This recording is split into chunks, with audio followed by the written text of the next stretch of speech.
À l'exemple 2, un sac contient 3 bonbons à saveur de fraise et 5 à saveur d'orange. On choisit au hasard 2 bonbons dans ce sac et on s'intéresse aux événements suivants. L'événement A, le premier bonbon tiré est à saveur de fraise. L'événement B, le deuxième bonbon tiré est à saveur d'orange.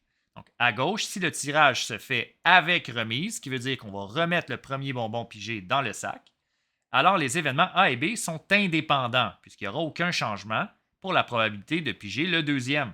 On peut encore une fois passer par le raisonnement de la probabilité conditionnelle. La probabilité que B sachant A va donner la même chose que la probabilité de B. Il y a 5 bonbons à l'orange au départ dans le sac, et comme on remet le bonbon dans le sac, qu'on pige un bonbon à l'orange ou à la fraise au départ, ça n'a aucune incidence sur la probabilité du deuxième bonbon. Et on peut appliquer le même raisonnement pour P de A, sachant B. À droite, si le tirage se fait sans remise, ce qui veut dire qu'on va conserver le bonbon pigé, bien là, on va dire que les événements sont dépendants. P de B sachant A, donc sachant qu'on a tiré un bonbon à la fraise en premier, quelle est la probabilité de piger un bonbon à l'orange en deuxième? Mais ici, ce sera plus 5 sur 8, mais bien 5 sur 7, puisqu'il y a un bonbon de moins. La probabilité a donc changé. On va donc dire que les événements sont dépendants. Voilà, c'est ce qui termine la capsule.